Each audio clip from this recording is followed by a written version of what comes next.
Sesiapa yang pernah mengalami serangan sakit belakang tahu betapa sukarnya untuk berjalan. Nampaknya setiap pergerakan, setiap nafas yang lebih dalam akan membawa semula semua kesakitan itu. Dalam video ini, saya akan tunjukkan urutan yang betul untuk anda melegakan sakit belakang dan sakit pinggul dengan cara yang selamat hanya menggunakan sebuah kerusi. Saya Alexander Mota dan saya mengajar senaman khusus fisioterapi dengan cara yang mudah supaya saya dapat membantu seramai mungkin orang. Selepas itu, kita akan melonggarkan ligamen di pinggul dan di pangkal tulang belakang. Sila silang kaki.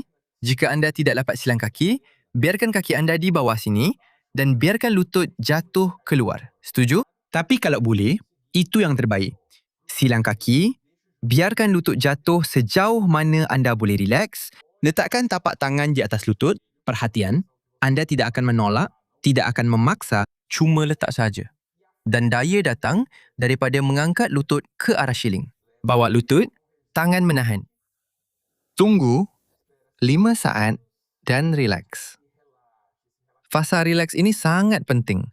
Anda akan lihat setiap kali anda rileks selepas menggunakan tenaga, lutut akan turun sedikit lagi dan seolah-olah membuka bahagian dasar tulang belakang di sini. Anda akan ulangi kitaran ini 5 saat menggunakan tenaga dan rileks sepenuhnya. 5 kali dengan setiap kaki. Dan kemudian, perhatikan apa yang sudah berubah pada tulang belakang anda.